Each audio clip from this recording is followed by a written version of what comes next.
The rare person who takes care of our little hearts while also taking care of this noble business is none other than Mrs. Monica Kulkarni, the Karta Dharta of Azor. मुलांमधलं ना बालपण किंवा मूलपणच हरवत चाललंय. प्रत्येकाला एक आपलं मूल super मूल हवं असतं आणि मग ते ॲडोलेसंट एज ग्रुपला जे प्रॉब्लेम येतात ना, मुलं एवढी रिबेलियस होतात ना की त्यांना ते नको आहे, ते नको असतं त्यांना सगळं. सो तुमच्यासाठी हे सगळ्यांना मुलांना सुपर चिल्ड्रन करायचं मागे लागू नका. त्यांना मजा करू दे की आई वडील आजी आजोबा मुलांना घसरगुंडीवरती खेळायला बागेत घेऊन गेले. पहिली वाक्य आई बोलते, पडशील. तुमच्या मते आजकालच्या पिढीला सगळ्यात जास्ती कुठला धडा देणं इम्पॉर्टंट आहे? So now you will reveal the success secret of आजोर.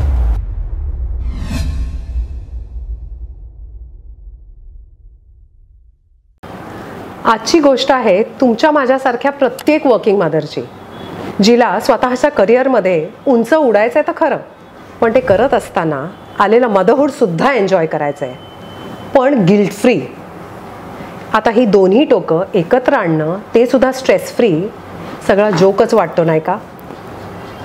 बरं, हे करत असताना येणारा प्रचंड शारीरिक थकवा आणि मनाची प्रत्येक क्षणी होणारी खेचाताण बघता मला तर कधीतरी असं वाटतं की आपल्यातल्या प्रत्येक आईनं स्वतःला एखादं अवॉर्ड जाहीर करायला पाहिजे. दुर्दैवाने आजकाल आपल्या मुलांना आजोळी पाठवणं किंवा त्यांच्या आजी आजोबांचे संस्कार घडवून आणणं ही ऑप्शन्स खूप कमी वर्किंग मदर्सकडे उरली आहेत. कारण काहीही असोत, then all we need is a different parent in the same family. Our guest today is one such parent, a multitasking miracle worker who is tough enough to be a daycare teacher, at the same time crazy enough to love it. Qualified in early childhood education, what started way back in 1983 as a hobby has flourished into Pune's topmost leading and pioneering chain of professional preschools and daycares. More than 35 years of legacy, with 30 plus centers all across Pune, 100 plus trained staff of caregivers and educators, and most importantly, more than 1 lakh satisfied families. Here, caring meets learning, and every child's journey is filled with endless possibilities. The rare person who takes care of our little hearts while also taking care of this noble business is none other than Mrs. Monica Kulkarni, the Karta Dharta of Azor. Thank you so much, Monica, for joining us on Soulsome with Sarika. Thank you so much, Sarika, for that warm welcome and grand introduction. I am overwhelmed. Thank you. So generally, daycare म्हटलं की डोळ्यासमोर those cute little toddlers येतात, छोटी, पण त्याच्याबरोबर येतं ती वाहणारी नाकं, पॉटी हेल्पिंग, आणि सगळ्यात इम्पॉर्टंट दररोज ती आई किंवा बाबा जेव्हा दारावर सोडतात तेव्हा त्यांचं रडणं. But I'm sure Azor is not like the conventional daycares. So you have to tell me की Azor नेमकं वेगळं कसं? ओके, सो आजोळ नेमकं वेगळं कसं, तर एका सिम्पल लँग्वेजमध्ये आपण जर सांगायचं झालं तर we are globally competent but culturally relevant. तर ह्याच्यामध्ये कसं आहे की फोकस आमचा हा दोन्ही केअर आणि एज्युकेशन ह्या दोन्ही ह्याला आहे. सो आपण स्पेशालिटी आजोळची जर का तुम्ही म्हणाल की अगदी सबस्टॅन्शियली काय वेगळं आहे आजोळ, तर it is about education at Aajol. So when we say education, it is not about the holistic development, but it is also how we make it culturally relevant, the holistic development. Because when we talk about India, when we talk about Maharashtra, when we talk about people living here, it is all about culture. So how we are different than others is we are culturally relevant and education. That way we are different. Yeah. Culturally relevant म्हणजे आपण एखादं example घेतलं तर?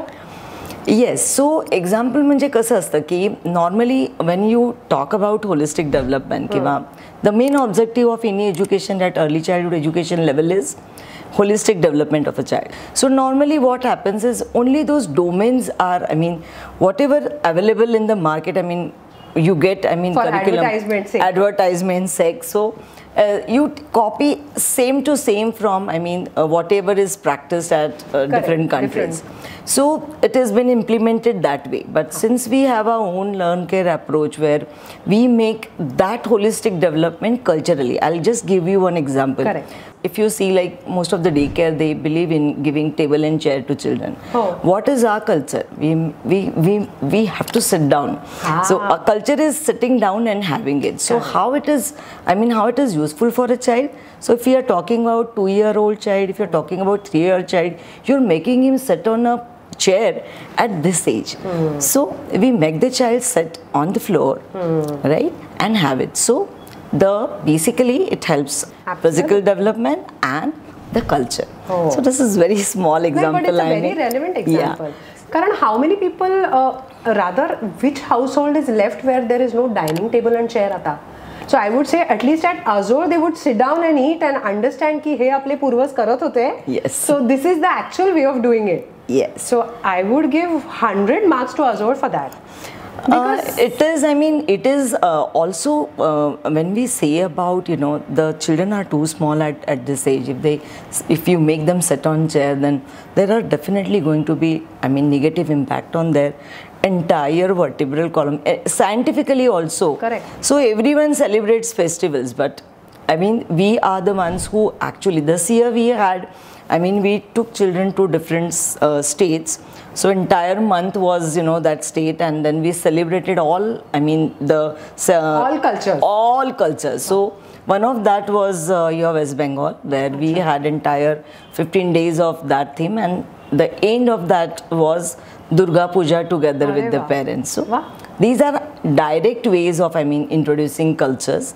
And indirect way, I told you, like how we make it relevant. Yeah. Good for the mothers also. Yes. But everybody gets involved in different cultures. Yes. And then so parents also get that sense of belonging, because we have parents coming, children coming from different cultures, different states. Overall, when you started Azure, so त्या मागची story मला ऐकायला खूप आवडेल. So story म्हणजे काय, मला पहिल्यापासून मुलांना शिकवण्यामध्ये पहिल्यापासून मला आवडायचं. म्हणजे शाळेत सुद्धा मी मॉनिटर वगैरे होते आणि सगळ्यांनाच म्हणजे शिकवायला पहिल्यापासूनच आवडतं. मग त्याच्यानंतर मी 10वीला होतं तेव्हा मी बालक विकास मंडळ म्हणून आमचं एक ग्राउंड होतं, तर तिथे मी ॲज अ टीचर शिकवायला जायला लागले. त्याच्यानंतर मी 8-9 वर्ष तिकडे शिकवत होते. त्याच्यानंतर माझं लग्न झालं. आता पूर्वी तर लग्न खूप लवकर व्हायचे. I got married at the age of 21. So बालविवाहच आजकालच्या दृष्टीने. आणि मग त्याच्यानंतर मी आमच्या ॲक्च्युली ह्याच्यावरती सोसायटीच्या ग्राउंडवरती मग ग्राउंड सुरू केलं. मग मी शाळा सुरू केली. मग शाळेच्या मुलांचा प्रश्न होता, म्हणजे आपण असं म्हणूयात की 97-98मध्ये जेव्हा डे केअर्स नव्हती, पण काही वर्किंग वुमन होत्या की ज्यांना गरज होती मुलांना कुठे ठेवायची. मग ती ट्रॅडिशनल डे केअर होती, होम बेस होती. मग ती मुलं जायची नाही, तर मी म्हटलं चला आपण ॲटलिस्ट आपल्या शाळेतल्या मुलांसाठी डे केअर सुरू करूया. आणि म्हणून मग आम्ही ते डे केअर सुरू केलं अगदी एक्सपेरिमेंटल बेसिसवर. पण आम्हाला छान रिस्पॉन्स आला. मग असं वाटलं चला, मग तेव्हा राजीव गांधी इन्फोटेक पार्क आलं. तेव्हा इन्फंटची रिक्वायरमेंट व्हायला लागली की बाबा आमचं 3 महिन्याचं मूल आहे, आमचं 6 महिन्याचं मूल आहे. कारण तेव्हा IT फील्ड नुकतं इमर्जिंग फील्ड होतं ते, आणि ऑलरेडी इन्फोटेक पार्क आलं होतं आणि इन्फंट्सना कुठे ठेवणार. सो मग देन आम्ही पूर्ण एक इन्फंट सेक्शन बांधलं आणि we started catering kids 3 months. म्हणजे तेव्हा 3 महिन्यापासून मुलं आम्ही घ्यायचो. आणि काय आहे, आत्ता मॅटर्निटी लिव्ह झाली आहे पुष्कळ वर्षभर आणि पॅटर्निटी म्हणून ते भरपूर वाढलं आहे, पण तेव्हा तसं नव्हतं. सो मग आम्ही पूर्ण इन्फंट केअर चालू केला. मग हळूहळू वाढता मग माझ्याबरोबर माझे रिलेटिव्स जॉईन झाले मला. मग फ्रँचायझी असं करत feels like a dream come true. नाही आपण सुरुवात जेव्हा करतो तेव्हा माहिती नसतं की इतकं अफाट वाढणार आहे. खरंच I have witnessed you at that time also. From there to today it's a ocean difference. If you ask me ना सारिका, माझं सिम्पल लॉजिक होतं लग्नाच्या, म्हणजे जेव्हा मी शिकत होते BSc बॉटनी माझं बेसिक डिग्री आहे, तर मला असं कधीही वाटलं नव्हतं की मी असं काही करिअर वगैरे करेन. सिम्पल फंडा होता माझा, छान श्रीमंत मुलाशी लग्न करायचं आणि आईश करायची. सो तिथून इथपर्यंत हा जो काय माझा स्वतःचा जो जर्नी आहे, even I am amazed how I could do it. I mean it is proud of it. म्हणजे श्रीमंती एका वेगळ्या लेवलची. You said it. Seriously of course श्रीमंत मुलगा मिळाला हेमंतला आपल्याला इकडे क्रेडिट द्यायलाच हवं. येस रिअली या. आणि ह्या सगळ्या ह्याच्यात लाईक यू सेड ही आपली शॉर्टमध्ये स्टोरी झाली, पण actual turning point in your life या करिअरच्या दृष्टीने कुठला? आता काय झालं, शाळापर्यंत जोवर होती, शाळा जोपर्यंत तोपर्यंत it was just passion and it was pass time, to be very honest. Correct. की संध्याकाळचं ग्राउंड आणि सकाळची शाळा, it was just pass time, की टाइमपास आपला, मस्त मज्जा आहे, आवडतीये, छान मजा येते. माझा मुलगा पण खेळायचा, अंकुरपणे असायचा. पण जेव्हा मी ॲक्च्युली डे केअर सुरू केलं तर तेव्हा माझ्या सासऱ्यांनी मला सांगितलं की ही जबाबदारी खूप आहे, त्यामुळे तू बघ की तुला हे तुला ही पेळणार आहे का. पण त्यांनी ही एनकरेज मी लाईक एनिथिंग, म्हणजे त्यांनी मला सांगितलं की तुला हे करायचंच आहे मोनिका, आणि आय एम शुअर तुला हे जमणार आहे. सो मी ॲक्च्युली ह्या सगळ्याकडे व्यवसाय म्हणून बघायला सुरुवात केली जेव्हा केव्हा मी डे केअर सुरू केलं.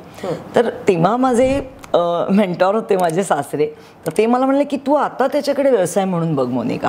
आता इतके दिवस तुझं पॅशन ठीक आहे, तुझ्या शाळेला पण आता 15 वर्ष झाली तू शाळा चालवतेस. 15 वर्ष शाळा चालवल्यानंतर मी डे केअर सुरू केलं. आता काय झालं, पहिल्यांदा आलं मला फेल्युअर ह्या डे केअरमध्ये, कारण मुलंच आली नाहीत. आम्हाला वाटलं भरपूर मुलं येतील शाळेतली, पण शाळेतली कोणीच मुलं आली नाहीत. त्यामुळे आम्ही सगळे एक्सायटेड होतो की आता मुलं आजपासून येतील, घरातले मुलं होतील आणि घरातले पण ऑल वेअर एक्सायटेड. म्हणजे आमच्या घरात दारात सगळीकडे आजोळे, म्हणजे सगळेजण आजोळ जगतात आमच्या इथे. तेव्हा आजी आजोबा पण होते, म्हणजे अंकुरचे आणि माझे सासू सासरे. तर त्यामुळे सगळेजण आम्ही एक्सायटेड होतो की आता चला मुलं येणार, पण मुलं आली नाहीत आमच्याकडे. So we waited, we were surprising. So we waited. कारण तेव्हा ना तेव्हा एवढी गरज नव्हती, म्हणजे आपण वर्किंग मदर्स नव्हत्या, आणि ज्या होत्या त्यांच्याकडे आज्या होत्या, मावश्या होत्या, काकू होत्या, जॉईंट माइंडसेट होता. एक्झॅक्टली. त्यामुळे ती एक जॉईंट फॅमिली जे कल्चर होतं पुण्यामध्ये त्यावेळेचं, त्यामुळे आमच्याकडे कोणी मुलं नाही आली. सो वी टू, म्हणजे आमच्या अख्ख्या फॅमिलीने चॅलेंज घेतलं की नाही आता हा व्यवसाय सक्सेसफुलच करायचा. आणि मग देन तिथे मला असं वाटलं की नाही, आपल्याला हा एक आपण टर्निंग पॉईंट म्हणतो ना की आयुष्यामध्ये, की आता मला इथून ही एक जबाबदारी आहे माझी, आणि आता मला हा एक व्यवसाय म्हणून करायचा आहे. तर मग मला काय काय करायला पाहिजे. मग देन मी माझा प्रोफेशनल डेव्हलपमेंट केली. मग त्याच्यानंतर काय झालं की मी काही कोर्सेस केले. माझं BSc बॉटनी होतं, माझं formal education just ETC course होतं बाय द टाईम. पण तेव्हा माझ्या असं लक्षात आलं की नाही, जर दिवसभर मुलं आपल्याकडे असणार आहेत, आणि दॅट टू एवढ्या लहान वयाची मुलं. पण मी तेव्हा आता मी 1 वर्षाची मुलं घ्यायचो नाही, इन्फंट केअर आम्ही नंतर बांधला. तर म्हटलं you need to have proper education in this field. त्यामुळे मग कोर्सेस काही केले. पण तरी पण सारिका, मला असं वाटत होतं की नाही, समथिंग इज मिसिंग, की हे एवढं पुरेसं नाही आहे. स्पेशली जेव्हा आम्ही इन्फंट केअर चालू केला तेव्हा असं वाटलं की नाही, आता मला अजून शिकायची गरज आहे. कारण की अगदी we are talking about 3 month old child. So मग काही आमचे ट्रेनिंग झाले आमच्या इन हाऊस सायकोलॉजिस्टनी, त्याच्यातनं पण it was also I opener. पण माझा टर्निंग पॉईंट जो करिअरचा आपण म्हणू, तर मी ना सिंगापूरला एक स्टडी टूरला गेले होते. तिथे एशियन इंटरनॅशनल कॉलेज म्हणून आहे, तर तिथे त्यांनी ना 10 दिवसांचा स्टडी टूर होता. तर त्या स्टडी टूरला 10 दिवसांमध्ये त्यांनी आम्हाला वेगवेगळ्या त्यांचे ब्रँड्स, त्यांचे 7 ब्रँड्स होते स्वतःचे. त्या बाई मिसेस जून, सो तिचा पण माझ्याच वाढदिवस 7 मे 1968. आणि मी म्हटलं की तिची 360 प्रीस्कूल आणि डे केअर होती. What are we doing. मी म्हटलं की माझ्याच वयाची बाई जी आत्ता 5 वर्षापूर्वी आली आहे, आणि मी तर इतकी वर्ष घासतीये अर्ली चाइल्डहुड, तरी पण अजून चमक नाही आहे. तर मी म्हटलं की आता टाईम वेन मी चमकतीच आहे म्हटलं. सो म्हणून मग then that was turning point. म्हणजे मग मी ठरवलं की नाही, मला आता हा व्यवसाय खूपच पुढच्या लेवलला न्यायची जरूर आहे. त्याच्यासाठी फॉर्मल एज्युकेशन अजून गरज आहे. मग मी एशियन इंटरनॅशनल कॉलेजचाच 1.5 वर्षाचा डिप्लोमा होता, international how to teach to international classroom. मग त्याच्यानंतर मी केलं ते न्यूझीलंडमधनं मग मी डिग्री कोर्स केला. 5 वर्षाचा तो ऑनलाईन कोर्स होता. So that was fantastic course. आणि त्यांनी मग पूर्ण हा जो आमचा आजोळचा लर्न केअर अप्रोच आहे की तो तिथून एंटायर येऊन मग डिफरंट अप्रोचेस आफ्टर स्टडिंग मला असं वाटलं की असंच्या असं आपल्याला उचलायचं नाहीये. आपल्याला हे भारताच्या दृष्टीने काय, पुण्याच्या दृष्टीने काय, आपले ग्रुप साईज बघून. कारण तिथे कसं असतं एकेका क्लासरूममध्ये 8-8-9 मुलं असतात. आपल्या इथे शक्यच नाही. आमच्याकडे 20-20 मुलं असतात एकेका ग्रुपमध्ये. 20च डे केअर असल्यामुळे शाळांमध्ये तर अनेक. सो त्यामुळे मग then that was turning point. पण म्हणजे पॅशन वरती you didn't leave it. What is creditable is एवढे कष्ट घेऊन, especially because you were not the career माइंडसेटची मुलगी. ऍब्सोल्युटली. पण पॅशन करता करता इतकं इन्स्पायर्ड ऍक्शन म्हणू आपण त्याला, that is so important. Wow. So आपण जेव्हा जनरली आजोळ म्हणतोय, आपण तान्ह्या बाळांचं बोलतोय, अगदी लहान मुलं, मला असं वाटतं की the most important formative years of a child, especially त्याच्या ब्रेनची मॅक्सिमम डेव्हलपमेंट जी होते ती बर्थपासनं साधारण 4 ते 5 वर्षापर्यंत होते. 8 years, 8 to 10. Yeah. So if we lose that time, then an important time slot is lost. Absolutely. Especially from the viewpoint of mothers who can't give time to their children. Absolutely. So माझा असा प्रश्न आहे की त्या लेवलच्या मुलांचं future foundation आपण कसं रचतो? आता काय असतं की म्हणजे आता मी अंकुरचं एक उदाहरण देते आणि मग आपण पुढे जाऊ. त्याच्यामध्ये कसं असतं की जेव्हा अंकुर लहान होता तर तेव्हा घरामध्ये आजी होते, आजोबा होते. अगदी सिंपल गोष्ट आहे की इथे इथे बैसरे मोरा हे जे आपलं गाणं आहे तर त्याच्यामध्ये तुम्ही you use this finger and you press it here. It has significance in child's brain development, to be very honest. Yes. So ह्या गोष्टी, बेसिक गोष्टी मुलं मिस करतात. आजीच नाही आणि आईला माहितीच नाही की असं काही इथे इथे बैसरे मोरा वगैरे असतं, येतंय का. सो ह्याच्यामध्ये कसं असतं की ह्या सगळ्या छोट्या छोट्या गोष्टी असतात की जी मुलं मिस करतात. Coming to actually technical part, so मूल जन्माला आल्यापासून मूल 8 वर्षाचं होईपर्यंत brain development is at its peak. त्याच्यानंतर ती स्लो डाऊन होते. मे बी 10व्या वर्षानंतर ती ऑलमोस्ट स्टॉप होते. सो त्याच्यामध्ये when we talk about brain development, ह्याच्यामध्ये तुम्ही कुठले कुठले इनपुट्स मुलांना देताय आणि कुठले कुठले एक्सपिरियन्सेस मुलांना देताय त्याच्यावरती मुलांचं पुढचं पूर्ण अकॅडमिक जे काही करिअर आहे किंवा टोटल प्रोफेशनल करिअर हे सगळं त्याच्यावर अवलंबून असतं. सो तो जो बेस आहे ना तो खूप स्ट्रॉंग पाहिजे. पण ओव्हरऑल आमच्या इथे प्रत्येक एज ग्रुपसाठी म्हणजे अगदी 6 महिने ते 12 महिने, 12 महिने ते 18 महिने, 18 ते 24, 2 to 3, 3 to 4, 3 to 6 आणि 6 years and above. So we have around 6 age groups आणि प्रत्येक एज ग्रुपसाठी आमच्याकडे वीकली करिक्युलम असतो considering their developmental milestone and holistic development. आणि त्यांचं एक स्केड्यूल ठरलेलं असतं. म्हणजे अगदी 6 महिन्याचं छोटं बाळ जरी आलं तरी आलंय खोलीमध्ये नुसतं चिमणाळं दिलंय, टिदर दिलाही नाही, त्याला सुद्धा वेगवेगळ्या खोल्यांमध्ये घेऊन जाणं की बाबा आल्या आल्या मुलांना कोळवून असतं तर त्याला ओपन टू स्काय काही ॲक्टिव्हिटीज दिल्यात. सो ही वॉचेस की बाबा बर्ड्स आहेत, पानं हलतायत. सो मग तिथून मुलं आत आली आहेत. मग जरा थोडं त्यांना मॅट टायमिंग दिलं आहे, थोडी खेळणी दिली आहेत. मी I am talking about 6 month old only. मग त्याच्यामध्येच मग एखादं सिंगिंग सेशन त्या मुलांचं किंवा अगदी एका वाक्याची गोष्ट त्याला एक छोटासा पोपट दाखवलाय की ह्याला पोपट म्हणतात आणि हा पेरू खातो. I am just giving you example. That's it. So मग त्याच्यामध्ये कसं आहे की ते चित्र बघण्यामध्ये तुझा आय कॉन्टॅक्ट आहे, कानावर तुला शब्द वेगवेगळे पडत आहेत. मग त्याच्यानंतर तुझं येतं मे बी फिजिकल ॲक्टिव्हिटीज असतात ह्या पिटुकल्यांच्या सुद्धा. मग आता फॉर एक्झाम्पल इथून तिथे क्रॉलिंग तुला जर प्रमोट करायचं आहे तर त्याचं आवडतं खेळणं ठेवलंय, मग थोडंसं पुढे करायचंय, थोडंसं पुढे करायचंय. सो अशा इंडिव्हिज्युअल पण मुलांच्या ग्रुपसाठी पण सिंगिंग आहे, स्टोरी आहे. तर even for 6 month old child we have curriculum. It's so well thought of. Yes. थोडीशी जर आपण मोठी मुलं म्हणू की जी शाळेत जातात आता की ज्यांना आता हे सगळं झालंय, आता होलिस्टिक डेव्हलपमेंट झाली आमची, आम्हाला नका शिकव काय तुम्ही, आम्हाला काही नका शिकव तुम्ही, आता आम्हाला सगळं येत आहे. म्हणजे एक 5 वर्षाचं मूल झालं की त्याला वाटतं मला सगळं येत आहे. हा भरपूर. सो त्या मुलांच्यासाठी आमच्याकडे ना we have PBL, that is project based learning. तर ह्याच्यामध्ये ना we don't focus only on ती होलिस्टिक डेव्हलपमेंट ऑलरेडी होतेच प्रोजेक्ट बेस्ड लर्निंगमध्ये, पण ह्याच्यामध्ये स्किल डेव्हलपमेंट की तुम्हाला एक प्ले हाऊस बनवायचं आहे. तर प्ले हाऊस बनवणं हा 1 महिन्याचा प्रोजेक्ट होता. मग त्या 1 महिन्याच्या प्रोजेक्टमध्ये पहिल्या वीकमध्ये की आधी प्ले हाऊस, की मग त्या 2 टीम्समध्ये की प्ले हाऊस म्हणजे काय इथपासून डिस्कशन. सो ह्या सगळ्या प्रोसेसमध्ये टीचर्स खूप कमी रोल प्ले करतात, व्हेरी इम्पॉर्टंट, फक्त मुलं. मग त्यांना ॲक्च्युली दाखवलं की असं काही प्ले हाऊस असतं. मग आता आपल्याला हे बनवायचं आहे, तर मग तुम्ही तुमच्या आयडियाज द्या, मग आपण कशापासून बनवू शकतो, मग मटेरियल, मग ते असेंब्ली, की म्हणजे आता मुलांना बॉक्सेस आणायला मी दुकानात पाठवलं होतं रिअली, की तुम्ही जा, you interact, you buy borrow steal, you get those boxes, कारण त्याचे प्ले हाऊस बनवूच शकत नाही आपण. मग काही म्हणाले आम्हाला नाही जायचं, आम्ही आमच्या हुला हुप्सनी बनवतो.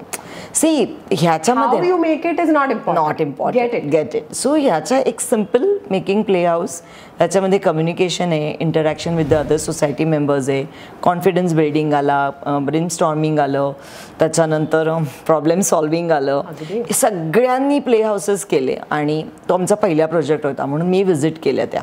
आता एवढासा प्ले हाऊस बनवला होता, तर त्याच्यामध्ये आम्ही त्यांना म्हटलं की हे प्ले हाऊस आहे, डॉल हाऊस नाही, हे मोडा आणि परत करा. अरे त्यांना सगळं मोडून परत, व्हाय टीचर आम्ही किती कष्ट, हार्डवर्क. सो आम्ही काय करतो की प्रोजेक्ट जेव्हा ठरवतो वी डिसाईड व्हॅल्यू. कळलं की नाही, की आता काय व्हॅल्यू आहे आपल्याला, आता हार्डवर्क आपण शिकवायचं का, असं हार्डवर्क करायचं असतं नाही. You hard work, you do hard work, you make work hard. So फार अगदी छोटी मुलं आणि मोठी मुलं, so we have something for all. असा साधा विचार करायला गेला तर किती पण एज्युकेटेड आई असली तर एवढा सगळा विचार आपल्या मुलाला त्या वयात, एकतर ती इतकी भंजाळलेली असते, ब्रिंगिंग अप द चाइल्ड, आणि आजकाल एक मुलं असतात, सो देर इज नो काय एक्सपिरियन्सच नसतो. So how would I think of all this while bringing up my child. So in fact this is great. म्हणजे मला एकच काम करायचं आहे, उचलायचंय, ऍडमिशन घ्यायचं. Seriously this is great. Even आता आपण म्हटलं तसं हार्डवर्क एक धडा झाला आणि आपलं काहीतरी डिस्ट्रॉय झालं ते रिकन्स्ट्रक्ट करण्याचा पण धडा मिळाला, which is so important. Very important. You know, you have gone to zero, pick up from scratch and rebuild something. महत्वाचा धडा आहे ॲक्च्युली. आता जर का तुम्हाला माहिती असेल, मे बी पेरेंट्सना सुद्धा माहिती असेल, NEP नॅशनल एज्युकेशन पॉलिसीच्या under skill development is been focused, की सब्जेक्ट तर तुम्ही शिकवाच पण तुम्ही स्किल्स डेव्हलप करा. So they have identified 2028 skills आणि इसेन्शियल लाईफ स्किल्स, की जे तो, आणि not only life skills, it is also about the skills which is required for industries. कारण ultimately this children are going to be future workforce. So then you try to develop the skills at early age. So national education policy tells a lot about skill development. So we have also changed the focus. So PBL we have added couple of years back. So that's the reason why. So we are planning to have a similar kind of activities, or you can say maybe project based learning even for the 3 to 5 year old also. So that's what every age there is a different project based learning. Yes, but that is well structured. Yeah, but for all age groups, see, logical thinking comes at the age of 6 years. So project based learning is you can do only for about 5 years. But you can simplify narrow it down, and you make children verbal. So what we are planning to do from this year is stop passive learning. Learning should be part of, they should be part of learning. It's not like only teacher telling them. So knowledge outside the books. Yes. Okay, nahi? Yes. खूप गरजेचं आहे. Yes. Today otherwise we are making एक पोपट after another पोपट. खरं आहे बाबा. So आजो टेक्स केअर की सगळेच पोपट नाही बनणार. पण आमची मुलं पोपटासारखी गाणी, प्रार्थना, श्लोक सगळं म्हणतात ते पण. श्लोक इज सो इम्पॉर्टंट. आजकाल संस्कार वर्ग सुद्धा कुठे राहिलेत. होय ना. So Aajol is taking care, as you rightly said in the beginning, culture and education. This is a classic example really. तुमच्या मते आजकालच्या पिढीला सगळ्यात जास्ती कुठला धडा देणं इम्पॉर्टंट आहे? पिढीला म्हणजे तुम्ही मुलांना म्हणतेस का पालकांकडे तर आपण येऊया. हो, लगेच येऊयात लवकर. आणि सो आता धडे शिकवण्याचे आता दिवस गेले आपले. हां, सो आपण काय फोकस करू शकतो की आत्ताच्या मुलांमध्ये काय आपल्याला मेजर मला काय जाणवतं तर याच्यामध्ये थोडी मुलं इमोशन्स कमी व्हायला लागलेत मुलांमध्ये. त्याच्यानंतर दुसरं मला अजून एक जाणवतं जास्त करून म्हणजे एक कॉन्सन्ट्रेशन आणखीन पर्झिव्हरन्स. सो या मेटाकॉग्निटिव्ह स्किल्स आहेत. आपण we cannot expect 2 year child to sit on one place and do for 2 hours. I can understand, but 2 year child needs to at least look at a teacher and then try to understand what she's trying to. So आजकाल मुलांचा प्रश्न असा झालाय ना, त्याला सगळ्याला कारण screen time आहे आणि too fast life to be very honest. असं आधी तुम्ही आता जर IPL मॅच बघत असाल ना तर किती प्रत्येक क्षणाला स्क्रीन चेंज होतोय. जस्ट इमॅजिन की एक 10 सेकंदामध्ये किती फ्रेम्स चेंज होतात, ते रेजिस्टर होईपर्यंत पुढचं. सो तर हे एक साधं एक उदाहरण आपण IPL मॅचेस आता चालू आहेत म्हणून मी तुला म्हटलं. सो हा जो सतत मुलांना चेंजची सवय लागली किंवा फास्टची, तर याचा परिणाम असा झाला आहे की मुलांना कॉन्सन्ट्रेशनच मुलांचं सातत्याने एखादी गोष्ट करणं ही मुलांना अजिबात नको आहे. सो त्यांना ही स्किल डेव्हलप करायला पाहिजे.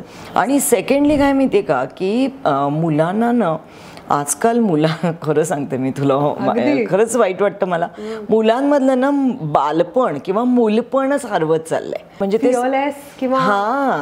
Without any consequences thinking about the म्हणजे मग ते प्रत्येक यंग एजला मग माझ्या प्रत्येक गोष्टीचा तो कॉन्शियसनेस अरे म्हणजे सो हा जो सगळं आहे ना, मग अगदी आता आम्ही पूर्वी खेळायचो बॅट, प्रत्येक क्षणाला आई सांगते हात धु, प्रत्येक क्षणाला आई सांगते की असं कर. मग ते काय होतं की बॅट बॉल खेळायचं, ओ इट्स सो डर्टी, की मग झालं. तर माझं म्हणणं असं आहे की ती जी पूर्वीची जी मज्जा होती ना, सो हा पण एक मला असं वाटतं की हे मुलांना मूलपण किंवा बालपण ही पण पाहिजे. We are only responsible for killing their childhood. Parents are. हो टोटली. म्हणजे अग्रीड की काळजी एक वेगळी गोष्ट आहे आणि ऑब्सेशन एक वेगळी गोष्ट आहे. काय असतं ह्याच्यामध्ये सारिका माहिती आहे का की प्रत्येकाला एक आपलं मूल सुपर मूल हवं असतं. सो हे जे सुपर मूल करण्याकडे जो कल असतो ना की मल्टी विटॅमिन टॅबलेट ती देते, मग मी पण देणार, काही गरज नाहीये. गरज आहे का तुझ्या मुलाला गरज आहे का ते पण नाही बघायचं. मग ते अबॅकसला जातोय, मग ह्याला पण पाठवायचं, मग तो जातो काय तुमचं यंग सायंटिस्ट क्लासला ह्यालाही. सो या सगळ्या रेसमध्ये ना ते कुठेतरी मूल कंटाळून जातं या सगळ्याला. आणि मग ते ॲडोलेसंट एज ग्रुपला जे प्रॉब्लेम येतात ना, मुलं एवढी रिबेलियस होतात ना की त्यांना ते नको आहे, ते नको असतं त्यांना सगळं. सो तुमच्यासाठी हे सगळ्यांना मुलांना सुपर चिल्ड्रन करायचं मागे लागू नका, त्यांना मजा करू देत. आणि अपार्ट फ्रॉम दॅट जेव्हा ॲक्च्युअल लाईफची रेस धावायची सुरुवात करायची आहे तोपर्यंत ते मूल इतकं दमलेलं असतं की तो आपण म्हणतो तसं की मॅरेथॉनमध्ये एक शेवटचा जो आहे तेव्हा स्प्रिंट मारायची असते. जर आधीपासून स्प्रिंट मारली तर they will not complete the marathon. आजकालच्या मुलांना म्हणजे पेरेंटल प्रेशर सोडला तर खूप वेगवेगळ्या टाईपचं फिजिकल आणि मेंटल स्ट्रेस सुद्धा आहे मुलांना.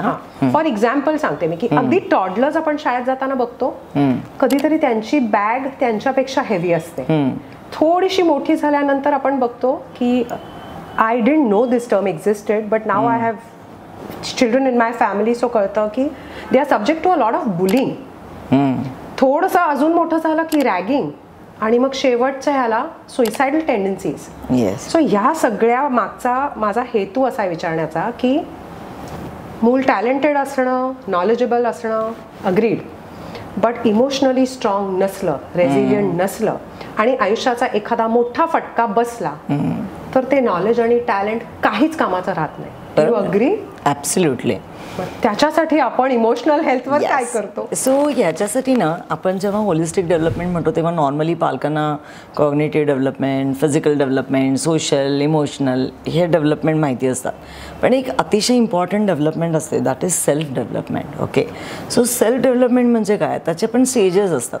तर पहिल्यांदा अगदी मूल लहान आहे तेव्हा मी, माझ्या आजूबाजूचे, माझे आई बाबा, तुम्हाला जर आठवत असेल तर मुलांना आपण सुद्धा पहिला प्रोजेक्ट मायसेल्फ होता, कळलं की नाही. So why myself at early age, की मला माझ्या आजूबाजूला काय चाललंय, मी कोण आहे, कळलं की नाही, ही पहिली ओळख आहे. त्याच्यानंतर पुढची जी स्टेज येते त्याच्यामध्ये त्याला सेल्फ एस्टीम डेव्हलप करतो आपण. सो सेल्फ एस्टीम डेव्हलप करतो म्हणजे काय करतो, तर त्याला मला काय करता येत आहे आणि मला काय करता येत नाही आहे हे त्या मुलाला जाणीव करून देणं. आणि तिसरी जी येते ते तुझे सेल्फ कॉन्फिडन्स. ओके, आता मुळामध्ये कसं आहे की तुला काय करायला येतं आहे आणि तुला काय करायला येत नाही आहे हे जेव्हा तुला कळतं तेव्हा तुला जे येत नाही आहे तू ते करण्याचा प्रयत्न करतोस आणि तुला जे येत आहे ते तू कॉन्फिडेंटली करतोस. बरोबर आहे की नाही. सो आता या सर्व ही जी एंटायर सेल्फ डेव्हलपमेंट आहे, सो त्या मुलामध्ये सेल्फ कॉन्फिडन्स जेव्हा तुम्ही डेव्हलप करताय तेव्हा त्याला या छोट्या मोठ्या गोष्टींना काही फरक पडत नाही. तो म्हणाला माझ्याकडे नायकीचे शूज नाही, अरे मला नाही लागत नायकीचे शूज, सो इम्पॉर्टंट. किंवा एक म्हणाला की मी अमेरिकेला ट्रिपला गेलो, छान, मी गेलो तो जंगलामध्ये ताडोबाच्या. सी, हा जो कॉन्फिडन्स आहे ना, सो ह्याची सुरुवात how you develop the child self, it all depends upon that. So आमच्याकडे एक पूर्ण section is for self development. आता ह्याचं एक छोटंसं तुला फक्त एक उदाहरण देतं की अगदी छोटं जेव्हा मूल आहे की आपण जेव्हा म्हणतो की परत एकदा की 6 महिन्याचं मूल, आणि मी तुला थोडंसं एक मोठ्या मुलाचं उदाहरण देते, तर पहिल्यांदा कुठल्याही गोष्टीची डोळ्यात डोळे घालून बोलणं ही पहिली स्टेज आहे कॉन्फिडन्स. सो कसं असतं की त्याची स्टेज ती कुठे डेव्हलप होते पहिल्यांदा, की जेव्हा एखादं लहान मुले जे पाळण्यात झोपलेलं आहे तेव्हा तुम्ही त्याला एखादं खेळणं देताय किंवा त्याला एखादी गोष्ट देताय आणि तुम्ही त्याच्याशी काहीतरी बोलताय, कळलं की नाही. सो आमच्या इथे रोज मुलांची काय बोला असा एक छोटासा अभ्यासक्रम असतो त्यांचा, की आज मुलांची हे बोला. रिअली? कारण काय असं माहिती आहे का, आपण आपल्याकडे जो स्टाफ आहे डे केअरला स्पेसिफिकली, हा एवढा ट्रेन मिळणं खूप अवघड होतं. बहुतेक तुझा प्रश्न असणारच तो पुढे.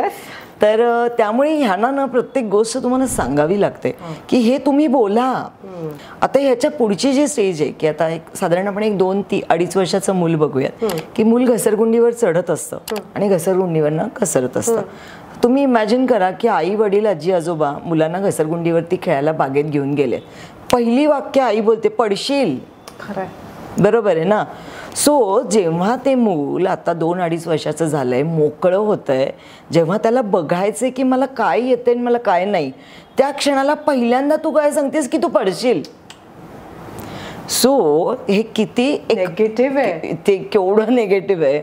सो इथे कसं असतं की मुलं घसरगुंडीवर चढताय, तर एखादं मूल त्याच्या वयापेक्षा उंच घसरगुंडीवर चढतंय, तर टीचरनी थांब जरा मी येते, आपण बघूया तुला कसं चढता येतंय.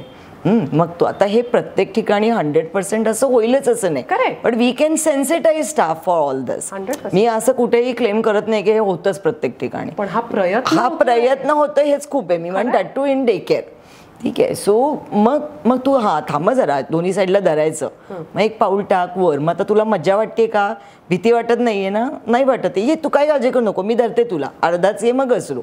सो घसरगुंडी चढायला शिकवणं इट ऑल्सो कॅन. पुढच्या वेळेस त्या मुलाला एकदा ते बघतं मावशीकडे आणि मग नंतर म्हणजे कळतच नजरेतनं की हा नाही मी चढतोय आता, तू ये आता, तू आता ये. आणि पण नंतर मूल आपोआप कसं such an encouraging way of telling the child that you are capable instead of telling him that you are incapable. So आपण जेव्हा सेल्फ डेव्हलपमेंट म्हणतो ह्याच्यामध्ये आम्ही प्रत्येक एज ग्रुपसाठी वी ॲश्युअर दॅट की बाबा डूज अँड डोंट्स असतात टीचरसाठी. गिव्हिंग चॉईसेस, की मला आता चॉईसेसच बिचाऱ्या मुलांना नसतात हल्ली. सो मग चॉईसेस त्यांना आपण देऊ शकतो का काही, तर मग बाबा आपण फ्री प्ले मांडलाय की जिथे वेगवेगळे खेळ ठेवलेत, मग त्याला त्याचं ठरवू देत कुठे खेळायचं आहे. मग तुम्ही सगळ्यांना एकच खेळ देऊ नका, ॲटलिस्ट एक 4-5 choices.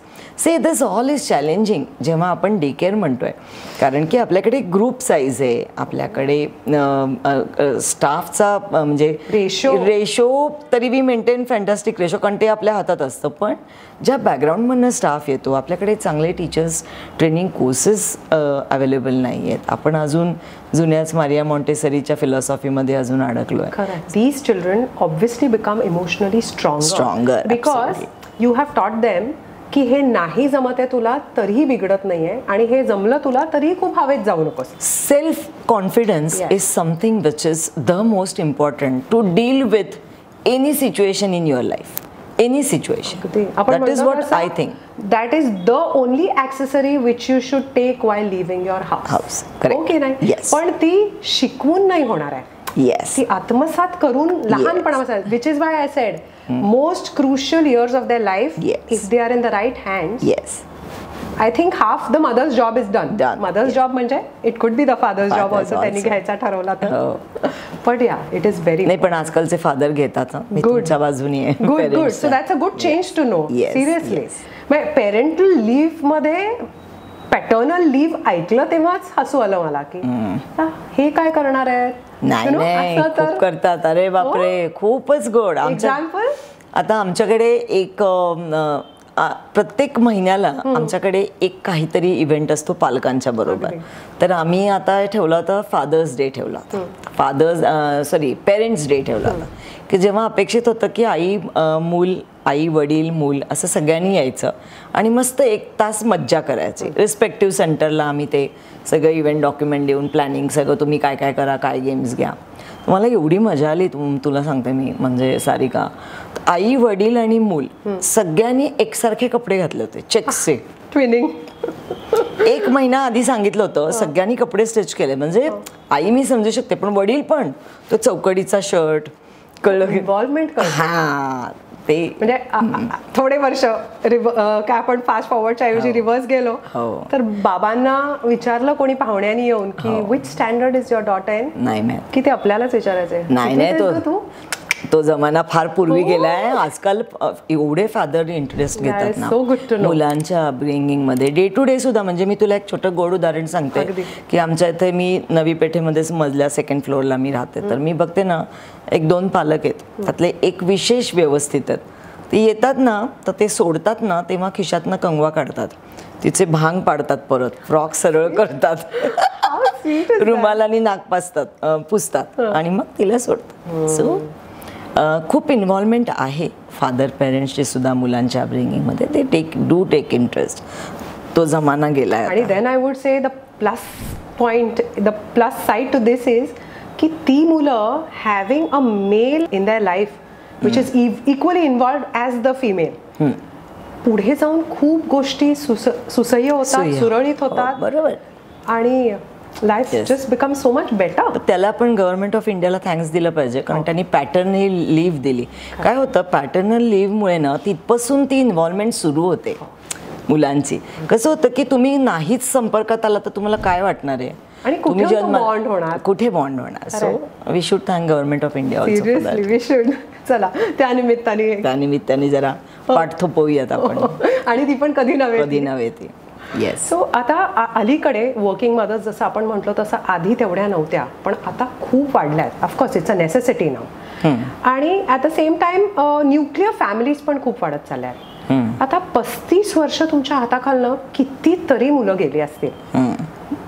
As part of curiosity, since I'm a working mother talking to another working mother, do you find anything specific, गुण किंवा दोष in the children of working mothers? काय होतं माहिती का, की आता तुझ्या ह्या प्रश्नाला थोडंसं मला उत्तर देताना काय आहे, आता जर का तू आजवळमध्ये येणारी जर मुलं बघशील तर बहुतेक 99% मुलं ही वर्किंग मदर्सचीच असतात.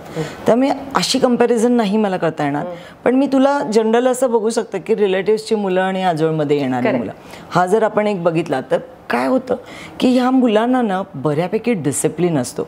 डिसिप्लिन इन द सेन्स रुटीनमध्ये, की बाबा लहानपणापासून वर्षाचं असल्यापासून लवकर उठायचं आहे, मला आंघोळ पटकन करायची, त्या वेळेला मला जायचं आहे. मग मला सेकंडली मला हे सुद्धा असतं की माझी आई इथं नसते, मला इथं सगळं ॲडजस्टमेंट, म्हणजे आता ह्याच्या इतकी मोठी ॲडजस्टमेंट काय असू शकते की माझी आई नाही आहे आणि माझं लाड करणारं कोणीच नाही इथे. तर ही ॲडजस्टमेंटची हा जो काही एक आहे दुर्दैवाने तो पण मुलं करतात, आनंदाने करतात.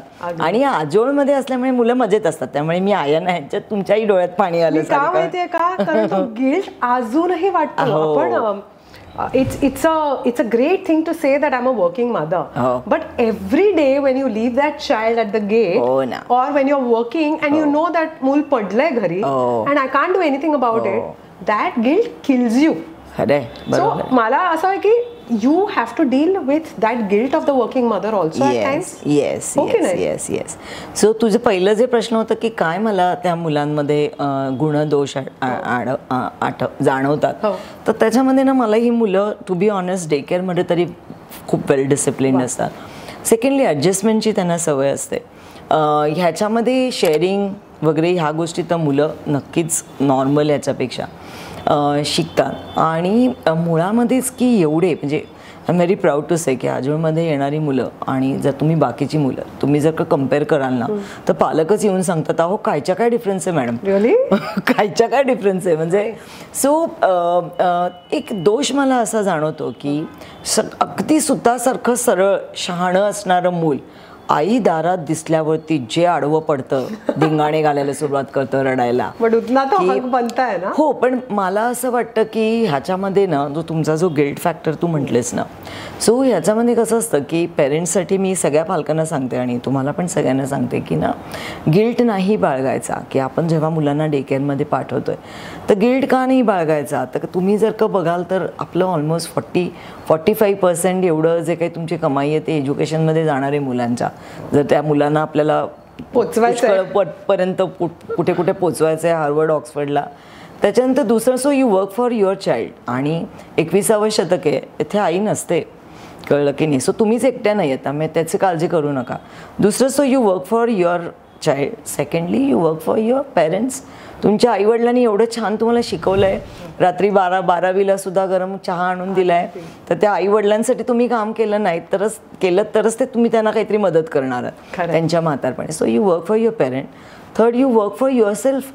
पाहिजे ना तुम्हाला अधिकार आहे स्वतः पैसे कमवण्याचा, छान चौकीत राहण्याचा, छान ठिकाणी फिरायचा.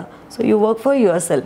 And fourth is you work for your country. So why are you feeling guilty about it. बरोबर आहे की नाही. सो तुम्ही गिल्टी अजिबात वाटून घेऊ नका. सो हा गिल्ट आहे ना, हा गिल्ट काय करतो मुलांना ना फाजील लाड करायला प्रवृत्त करतो.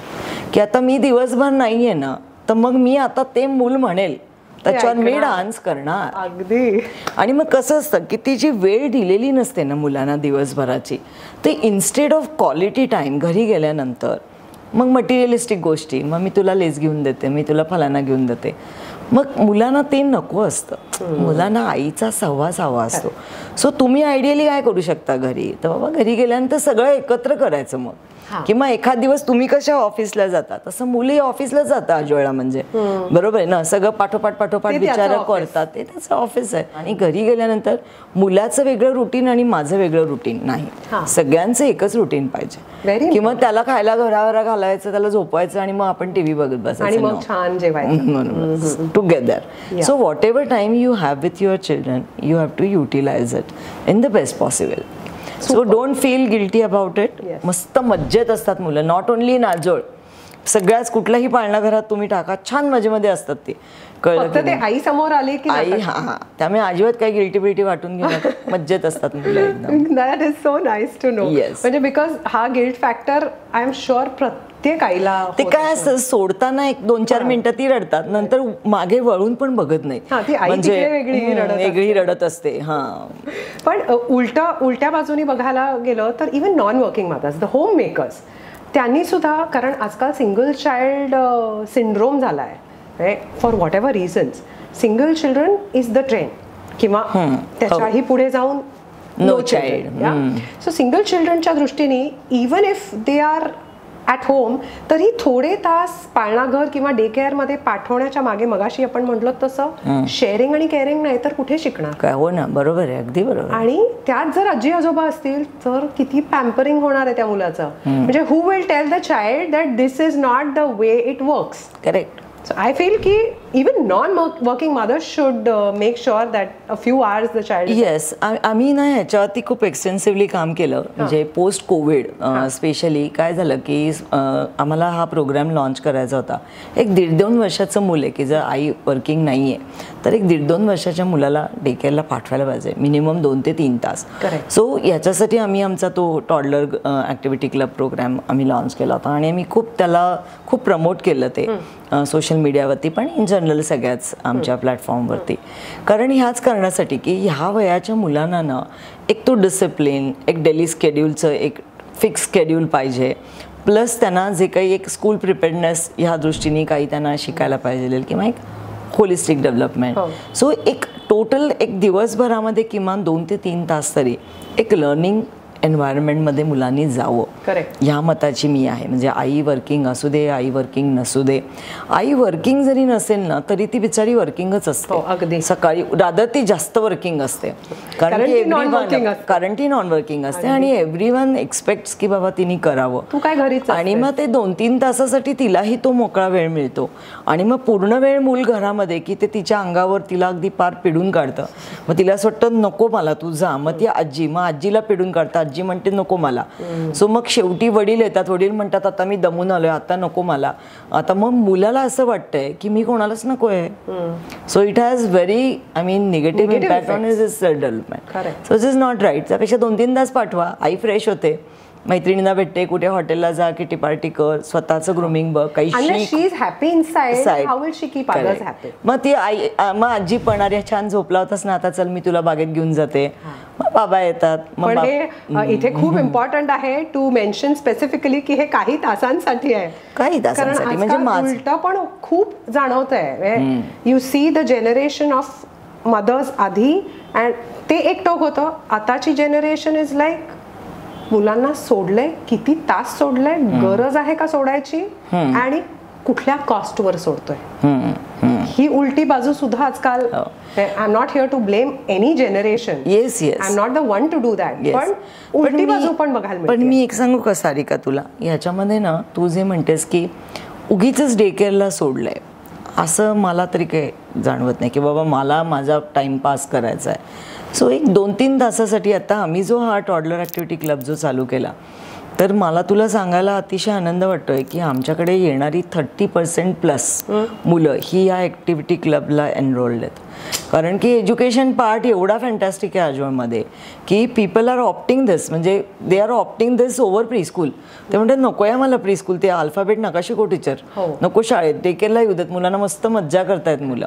So this programme is very popular where working जे नॉन वर्किंग आहेत त्या पण मुलांना सोडतात. आजी आजोबा आनंदाने आणून सोडतात मुलांना. आता तू जे आज्यांचं जे म्हणतेस ना पॅम्परिंग आणि हे, सो टू सम एक्सटेंट आपण जर त्यांचा विचार केला तर त्यासुद्धा परत आई पण एन्जॉय करण्याच्या मागे असतात की त्यांचा मुलगा आता तोच परत जन्माला आलाय. So they are into again that mindset. मग ते मला वेळ आहे, मला द्यायला वेळ आहे आणि खूपच वेळ आहे. मग ते सगळं त्या प्रेमामुळे होतं ते.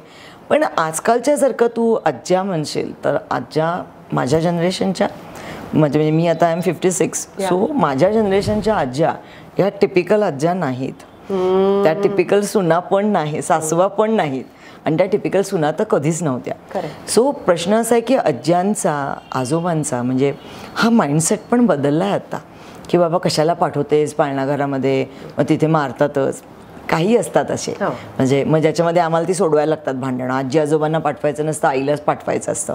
मग ते आजी आजोबांचं करा त्यांचं काउन्सिलिंग आणि मग फॅमिली काउन्सिलिंग फुल लागतं करायला काही वेळेला. सो आत्ता दॅट वे जर का तू बघशील एक लास्ट 7-8 इयर्समध्ये आज्या पण खूप पॉझिटिव्ह आहेत about day care.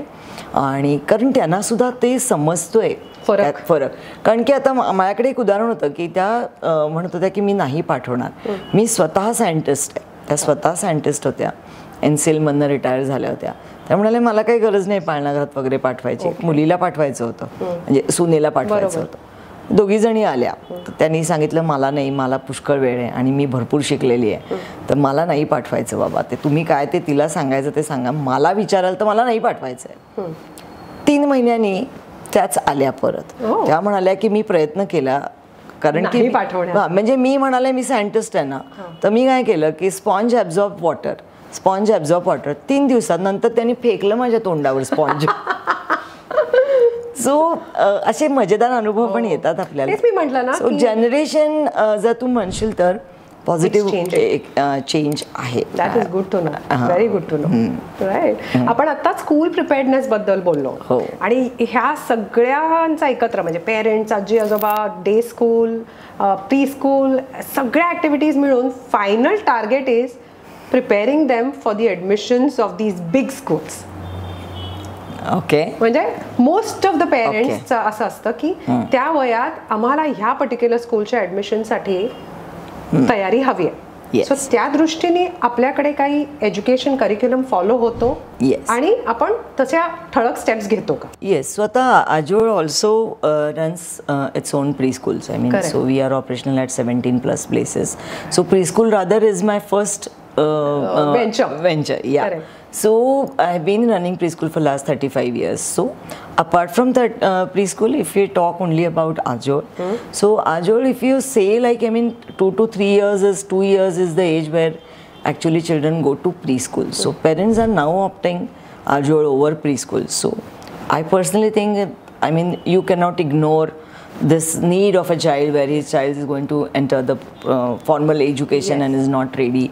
So yes, that is very important. So for this age group purely if you say 2 to 3, that is playgroup. 3 years now, it is nursery class. So all as per education new policy, it is nursery. Correct. But we had a curriculum even for 3 to 4 also. So we have proper curriculum which is based on subject introduction, holistic development. Yeah. So we do have that So for 2 language, years. All. forming So when we sentences. say subject introduction and holistic development, subject is all subjects. अच्छा. So see, आपण पहिलीला जे subject शिकतो ते आपण 10वीला पण शिकतो. Correct. So तुमचं ना basic knowledge of any subject is required because we build knowledge based on our prior knowledge. So तुम्ही अल्फाबेट म्हणायला शिकता, मग तुम्ही ज्युनियर KGला ते लिहायला शिकता, मग सिनियरला तुम्ही 3 लेटर वर्ड बघता, मग तुम्ही पहिलीला लिहायला लागता.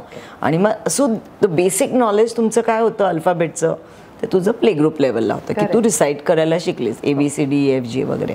सो तसंच प्रत्येक विषयाचं प्रायर नॉलेज इम्पॉर्टंट आहे. कारण आपल्याकडे सायन्स असतं, आपल्याला हिस्ट्री असतं, जॉग्रफी असतं, आपल्याला टेक्नॉलॉजी आहे, फिजिकल वेलबिंग आहे.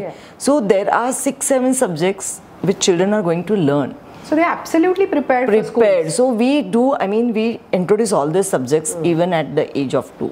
Oh, that is great. Yeah. Because सगळं आपण म्हणतो ना कॉकटेल मस्त आहे. Yes. सो स्कूल प्रिपेअर्डनेस बद्दल आपण इतका वेळ बोलत होतो. हो. आता the more important aspect that is learning beyond classrooms. Okay. त्याच्यावर मला माहिती आहे आपण खूप सारं काम करतो. होय. बट फॉर एक्झाम्पल म्हणजे मला म्हणायचा उद्देश काय की शिक्षणाची बेसिक आवड निर्माण करायला, त्यांचा सेन्स ऑफ वंडर, क्युरिओसिटी जागी करायला, what special do we do? Yes. So आता आपण स्कूल प्रिपेअर्डनेस बद्दल आपण छोट्या मुलांबद्दल बोललो, तर थोडी मोठी जी मुलं आहेत त्यांना शाळेमध्ये ऑलरेडी सगळं शिकवतात. I mean all subjects are introduce to them in the schools. But the way it is taught because the school needs to complete the curriculum, so they don't have fancy things to do. I mean, they don't have time for all that.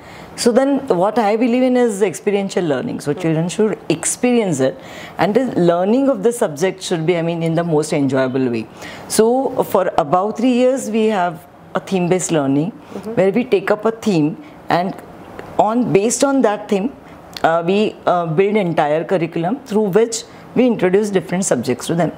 For example, if banana is a theme, then through banana we teach them history, teach them geography.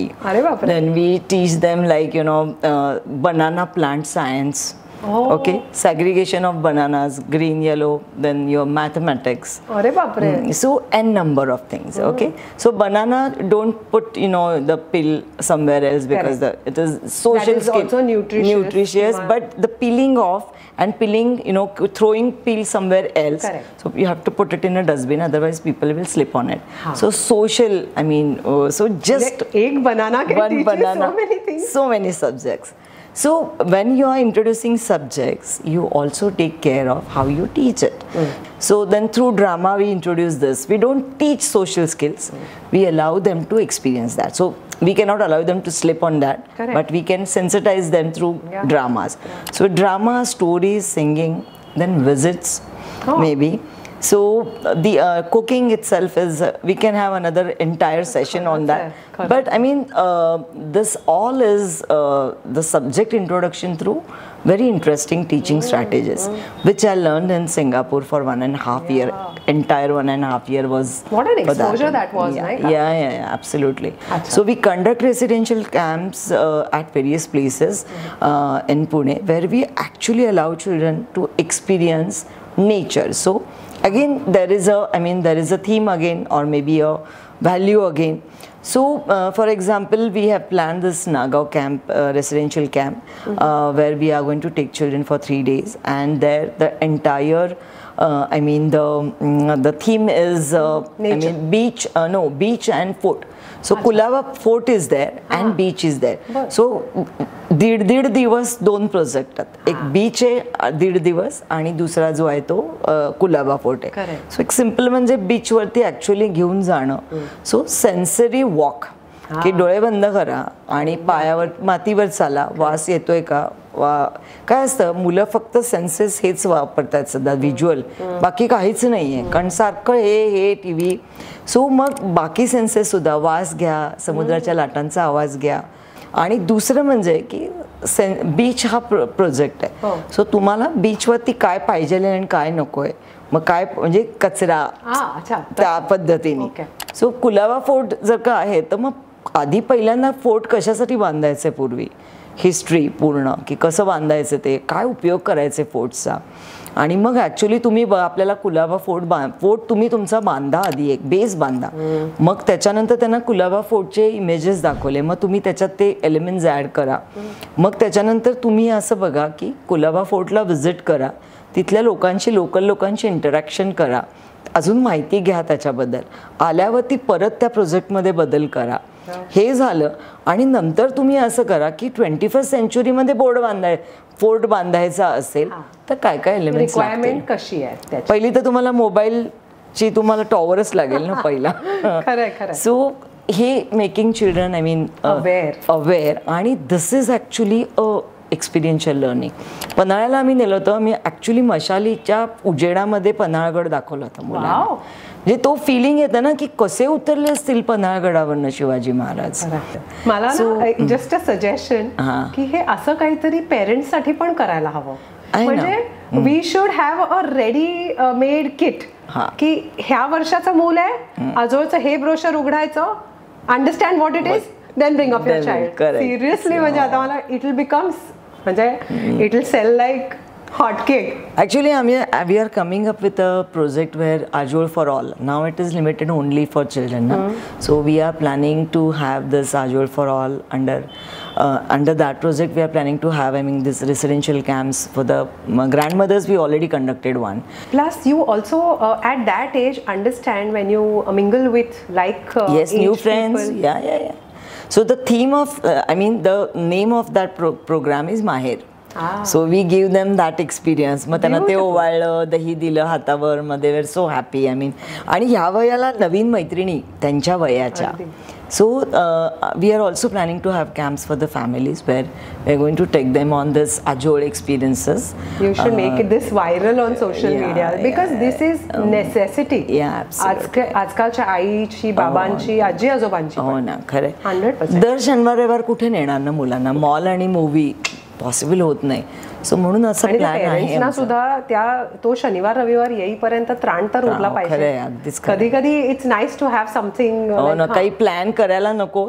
आम्ही जातो आजोळ बरोबर, पण ते प्लॅनिंगचा सुद्धा कंटाळा येतो, stress पण येतो. आणि त्याचा आपण ह्या सगळ्या बाबतीत इमोशनल झालं, मेंटल झालं, ह्या सगळ्याबरोबर कॉम्पिटिटिव्हनेस जो आज लागतोय किंवा माइंड बॉडी कोऑर्डिनेशन वाढवायला, म्हणजे शेवटी काही झालं तरी while entering the real world you have to get competitive. Yes, त्याच्यावर पण आपण काम करतो.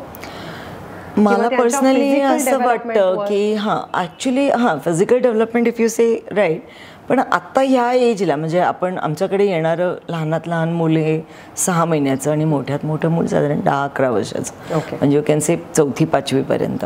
सो मला असं वाटतं की आत्ता त्यांना त्या already they are into rat race. So मला असं वाटतं की ते कॉम्पिटिटिव्ह स्पिरिट डेव्हलप करण्यासाठी प्लस काही इंटरनल स्पर्धा ठेवाव्यात, काय ठेवाव्यात, मला असं वाटतं की ते करू नये. पण माझं असं म्हणणं आहे की तुम्ही तुमच्या जे काही रेग्युलर तुम्ही जे घेताय तर त्याच्यामध्येच तुम्ही जर का मुलांना एक छोटंसं प्रेज केलं, हा तू आज काय मस्त केलंस, किंवा आज तू किती छान खाल्लंस, सो कुठेतरी त्या मुलाला आपण एक म्हणतो की नाही की not competitive spirit as such, पण कुठेतरी मनामध्ये मुलाला माहिती असतं की हा तिला नाही म्हणते, मलाच म्हणते. I mean that is what we am at. खूप असं कॉम्पिटिटिव्ह आमच्याकडे असतात स्पर्धा, पण पेरेंट्ससाठी असतात, मुलांच्यासाठी पण every day to develop competitive spirit, special effort needed. is what I think.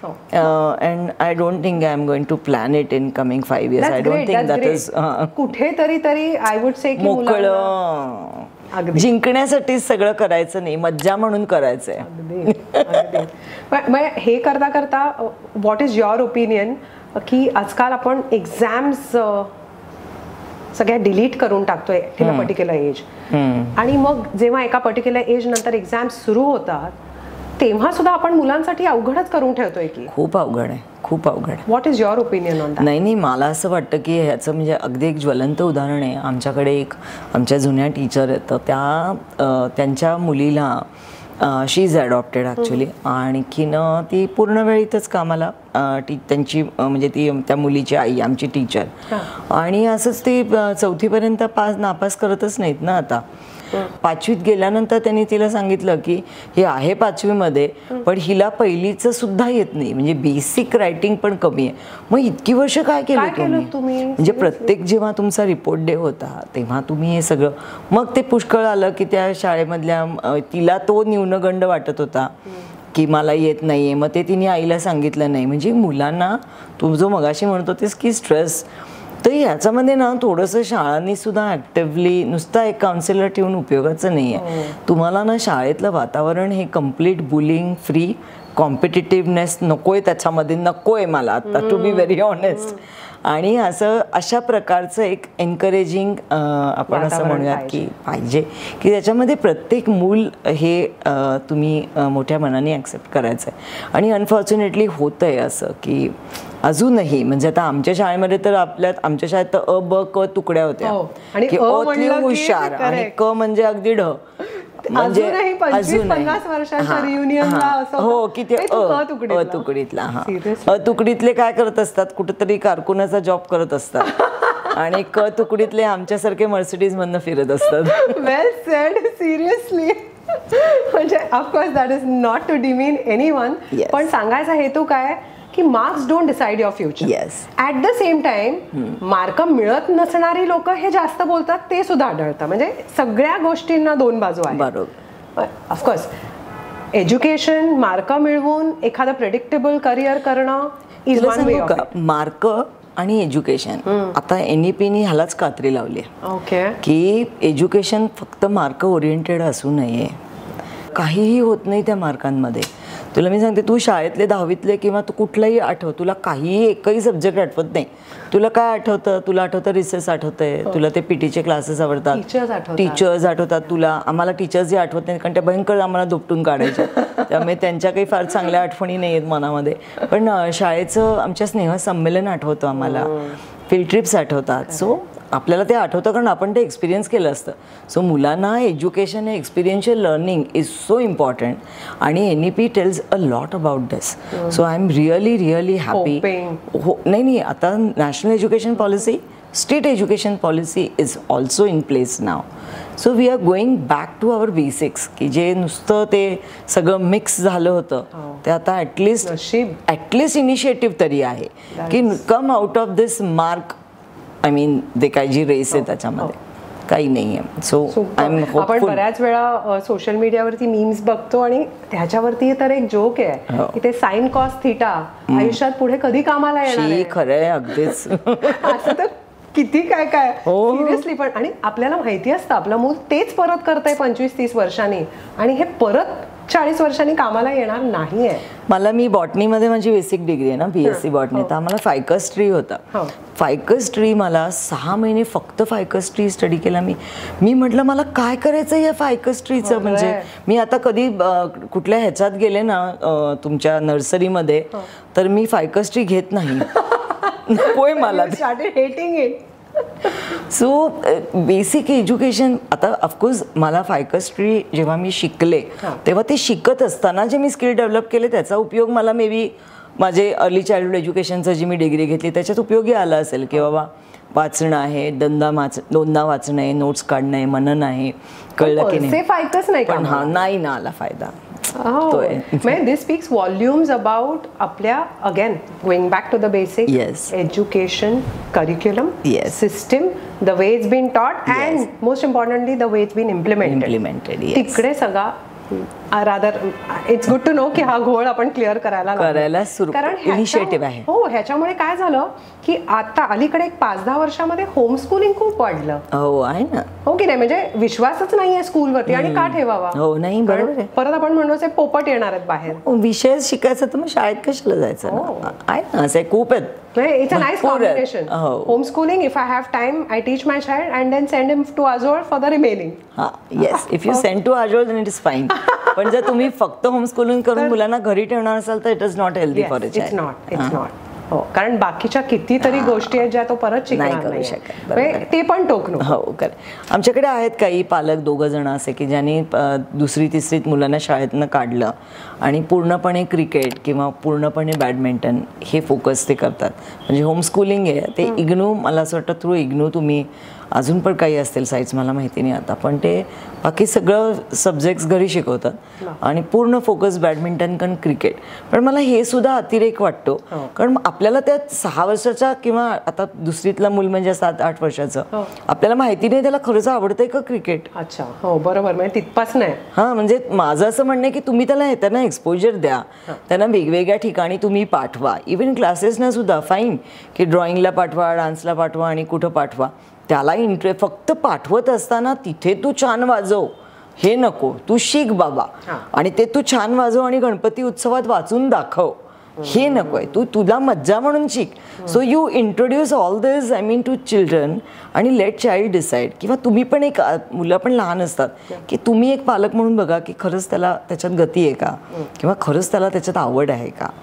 So मुलांना समजत नाही, पण ॲटलिस्ट थोडं तुम्ही त्यांना एक्सपोजर देऊन तुम्ही ठरवू नका की याला आता ही डान्सला जाते, याला मी डान्सला घालायचं. ते 3 इडियट्स मध्ये आहे तसं, in the वूम the parent decides ये फुटबॉलर बनेगा की डॉक्टर बनेगा, तसं नाही. खरं.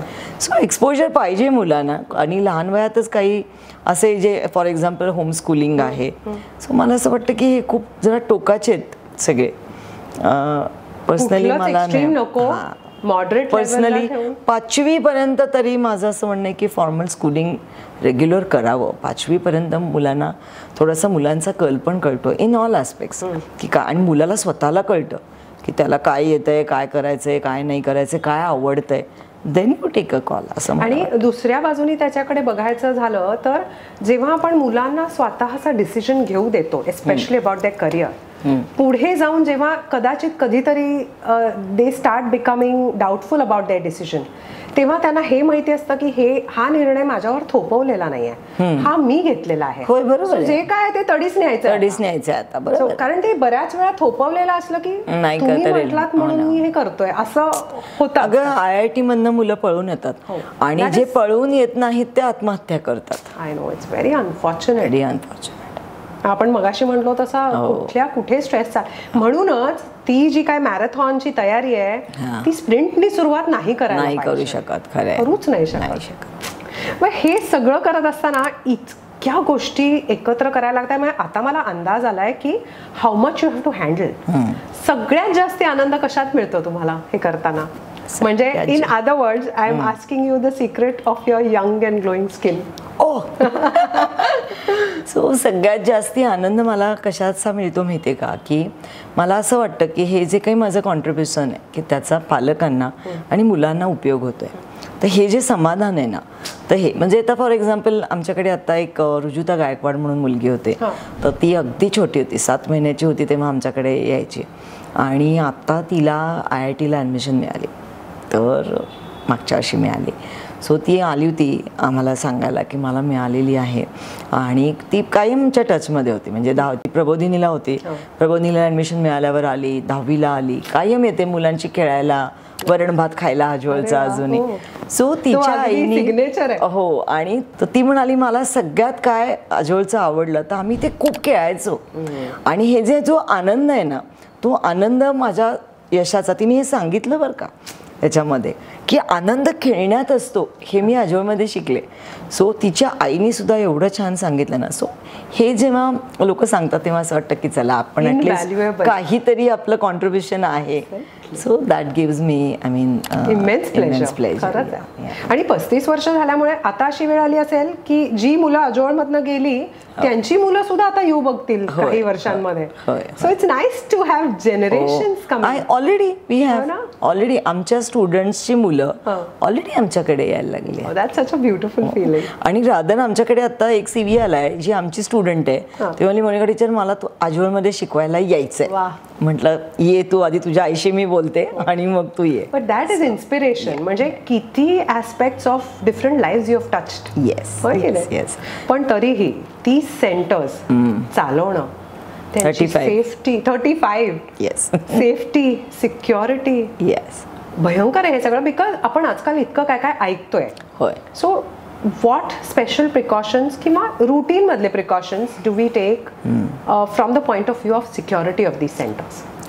मुलांची आपण एक फिजिकल आणि इमोशनल दोन्ही सेफ्टी जर बघितल्या तर फिजिकल सेफ्टीच्या दृष्टीने एक सगळ्यात इम्पॉर्टंट आहे की आता ते बाकी सगळं माहिती आहे, इंटिरियर तुमचं तसं पाहिजे आणि मग ते चाइल्ड फ्रेंडली सगळं आमच्याकडे कन्व्हेन्शनल. पण मेन त्याच्यामध्ये काय माहिती का, ॲक्सिडेंट्स व्हायचं किंवा इंजुरीज, तर ह्याच्यामध्ये मेन कारण असं आहे की अनअटेंडेड मुलं राहणं.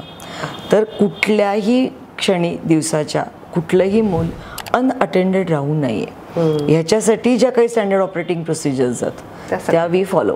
त्यामुळे मला खरं सांगते की असं मेजर इंजुरीज किंवा मेजर ॲक्सिडेंट असे अजूनपर्यंत तरी काही झाले नाही. एखाद दोन झाले असतील मे बी, ते दार लावलं टीचरनी मागे त्या मुलाचं बोट, दॅट इज ओके. पण मेजर असे काही झाले नाही, कारण की आम्ही ॲश्युअर करतो की मुलं अटेंडेड नाही आहे कुठलंही. सो हे एक बेसिक आहे. बाकी मग तुमचे फायर फायटिंग आहेत, मग आमचं ते सेफ्टीचं आमचं आल्या सगळं डेली चेक करायचं आहे. सेफ्टीच्या दृष्टीने काय बाबा ते तुमच्या जे लावलेले दाराला लावलेले हुक्स आहेत ते नीट आहेत ना, आधीपासून बेसिक चेकलिस्ट रोज डेली आहेच.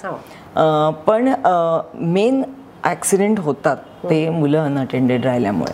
So that is what I think we take care there the most. आणखीन बाकी इमोशनल सेफ्टीच्या दृष्टीने ना आम्ही स्टाफचं खूप म्हणजे ट्रेनिंग्स जे काही आहेत ना, मी तुला सांगते की ह्याच्या इतकं महत्त्वाचं दुसरं काही नाही आहे ट्रेनिंग्समध्ये सुद्धा. आणि कसे माहिती का, तुमचं ना नुसतं ट्रेनिंगचा पण उपयोग होत नाही. आता मी बघते ना भरपूर कॉर्पोरेट्स चालवतात डे केअर, म्हणजे तुमच्याच तोंडून आलं. हां, सो प्रश्न असा आहे ना की आपल्याला ना कंपनी चालवल्यासारखं डे केअर नाही तुम्ही चालवू शकत. डे केअर हा पूर्ण व्यवसायच वेगळा आहे, तो व्यवसायच आहे, पण तो तुम्ही कंपनीसारखा नाही चालू शकत. There has to be lot of emotions, personal touch खूप गरजेचं आहे. सो तो जर का स्टाफमध्ये लॅकिंग असेल ना, मी आले मी भरवले मी गेले, मी आले मी भरवले मी गेले, सो ती नुसती कृती होते. सो आम्ही एक बेसिकली स्टाफ रिटेनिंग पॉलिसी हे एक सिंपल उदाहरण आहे की आलेली बाईनं सोडूनच नाही जाता का मग आपल्याकडे. कारण ते मूल कसं असतं माहिती आहे का, की ते मूल त्या बाईमध्ये आई शोधत असतं, मावशी आजी. ती बाई जर का रोज बदलली ना तर त्या मुलाचं जे काही इमोशनल वेलबिंगचे जे 13 वाजतात ना ते तुम्ही नाही करू शकत काही. सो म्हणून कन्सिस्टंट स्टाफ हा खूप इम्पॉर्टंट आहे मुलांच्या इमोशनल वेलबिंगसाठी. So we have policies in place for that. आणखीन ट्रेनिंग्स अगेन.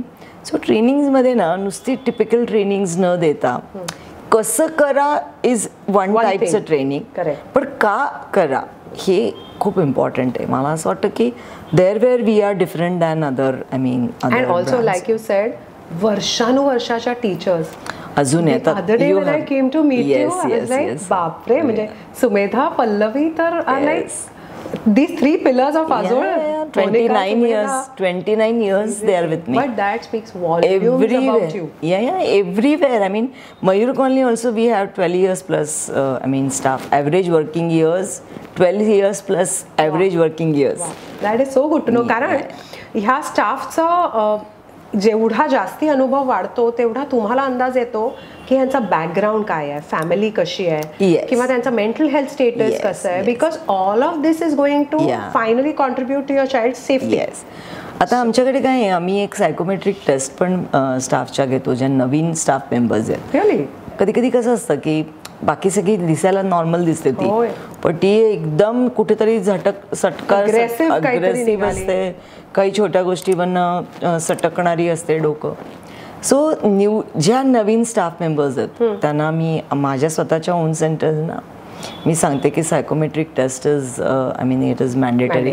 आणि for others I mean franchises we recommend you should have psychometric taste.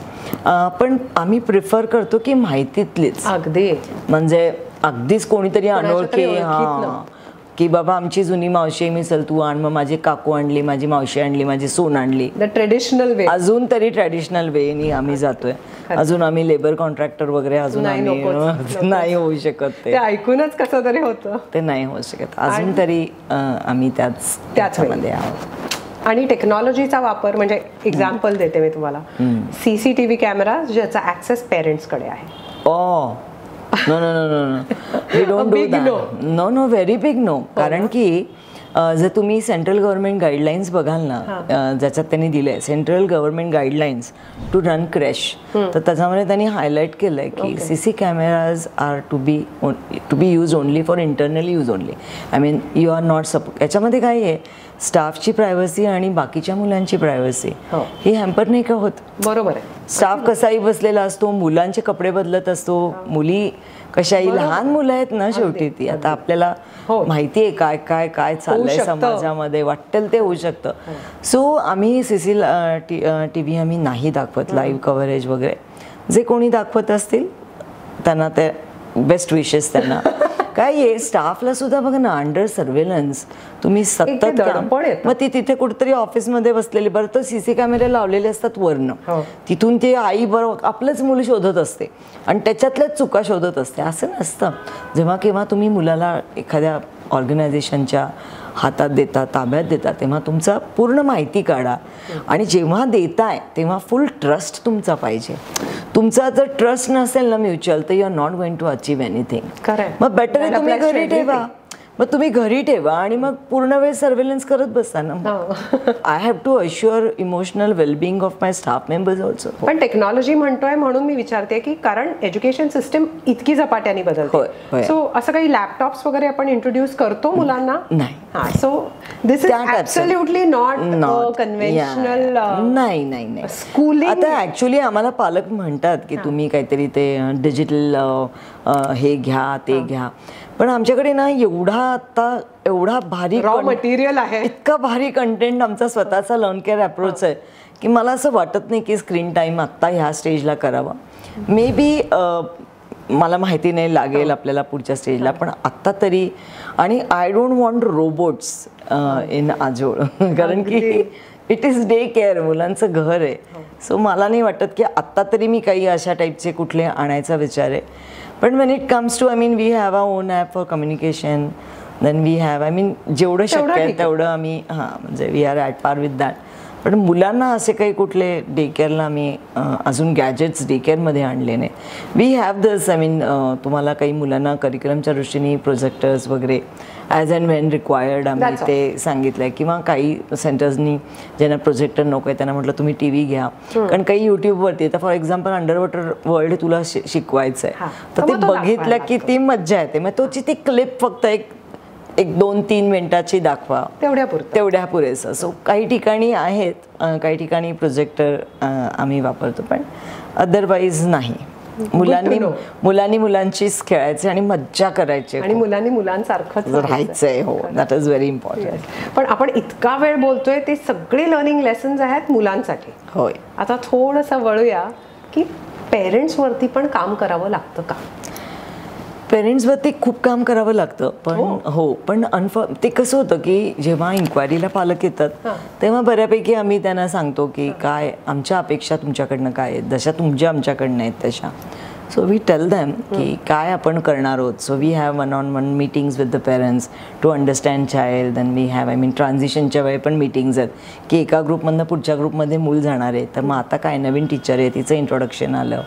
So हे दिस हॅपन्स. सो त्याच्यामध्ये पण काय होतं माहिती का की आजकालचे पालक खूप त्यांना सगळं येत आहे रेड आणि त्यांना आमच्याकडनं काही शिकायची फारशी गरज नाही आहे त्यांना. पण आम्ही काय करतो, आम्ही दर महिन्याला एक आमचं पालकांच्यासाठी ऑनलाईन सेशन असतं की ज्याच्यामध्ये अगदी छोटं, म्हणजे आता मी तुला म्हटलं तसं की travel as a learning tool for child.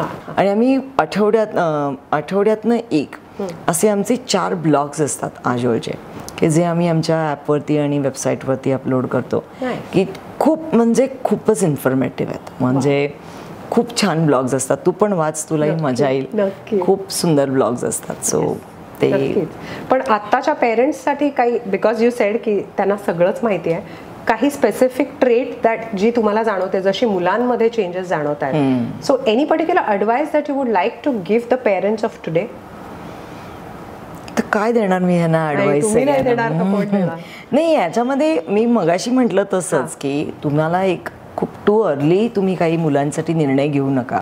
माझं म्हणणं असं आहे की तुम्ही थोडासा एक वेळ घ्या, एक 3री, 4थी, 5वीपर्यंत तुम्ही मुलांना वेगवेगळ्या गोष्टींचं एक्सपोजर द्या आणि मग ट्राय टू अंडरस्टँड मूल काय आहे आणि मग देन तुम्ही त्याच्याशी बोलायला पाहिजे आणि मग तुम्ही ठरवा काय तुम्हाला करायचं. हे एक तुम्हाला मला सांगायला आवडेल.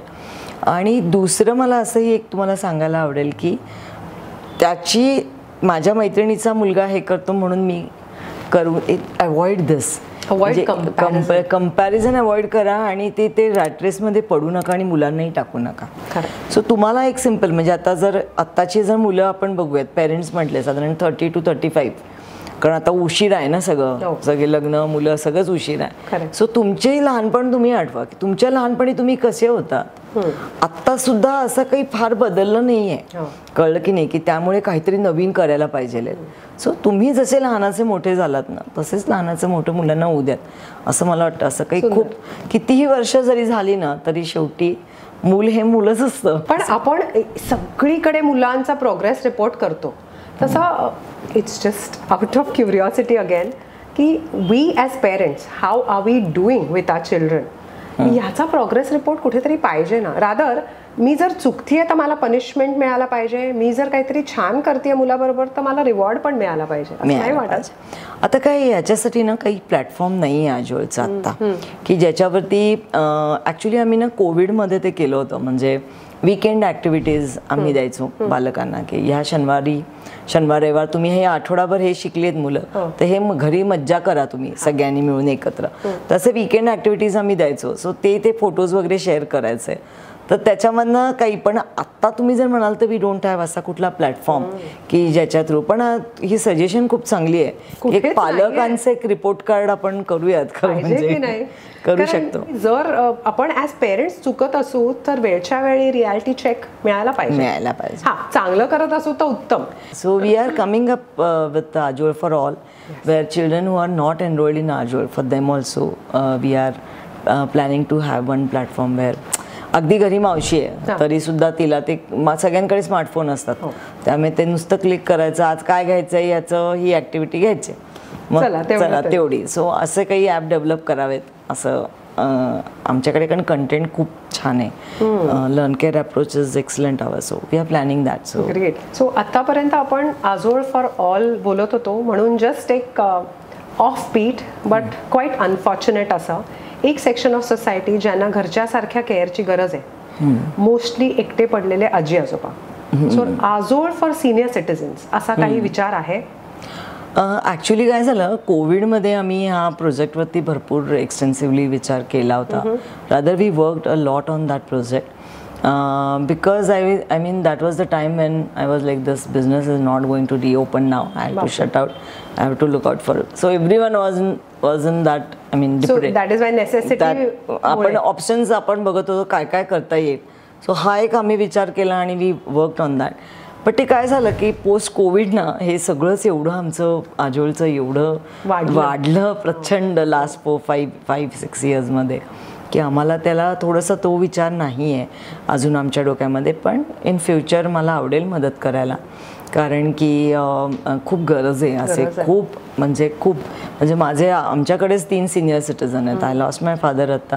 पण मी बघते ना की आम्ही आहोत आमच्यासारखी मुलं आहेत तर आम्हाला we really have tough time की आम्हाला वेळ काढायचा पुण्यात असून प्रभात रोडला असून आम्हाला डिफिकल्ट जात आहे. तर जे एकटे राहतात छोट्या छोट्या गोष्टी असतात की ज्या त्यांना जमत नाहीत. म्हणजे एकटी आई राहते माझी, तर तिला एक नुसता मोबाईल सायलेंटवर गेलाय हेही कळत नाही.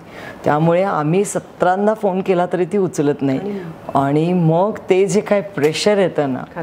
सो मला असं वाटतं की गरज आहे ह्याची नक्की त्यांची काळजी घेण्याची. तर ह्याच्यासाठी आम्ही 2-3 विचार केले होते. सो आय थिंक छान आठवण करून दिलीस मला परत एकदा. सो मे बी अनफॉर्च्युनेट जसं मी म्हटलं तसं ऑफकोर्स आजोळमध्ये तुम्ही ज्या व्हॅल्यूज किंवा जे मोराल्स देताय मुलांना त्याच्यानंतर आणखी काही वर्षांनी let's have a lot of Aajol centres and let's have a time where Aajol for senior सिटीजन्सची गरजच लागणार नाही. खरंय मुलं आपोआप go back to the traditional way of taking care of the parents. So let's hope and pray की तिथपर्यंत पुन्हा आपला समाज वळेल. आता वळूया एका जागतिक प्रश्नाकडे. प्रचंड त्रास देतोय तो सगळ्या आई वडिलांना and I am hoping you give us a solution and that is आजकालची मुलं TV किंवा मोबाईलमध्ये बघितल्याशिवाय जेवत नाहीत. अरे देवा. तासनतास घास तोंडात ठेवतात इतकं की मारून तो घास गिळायची आठवण करायला लागते. सो माय क्वेश्चन इज की या मुलांना भूक लागत नाही म्हणजे कारण ते आपल्यावर उपकार केल्यासारखे जेवतात आणि trust me this is a raging problem सगळीकडे हा आहे. So how does Aajol help in introducing healthy habits in children?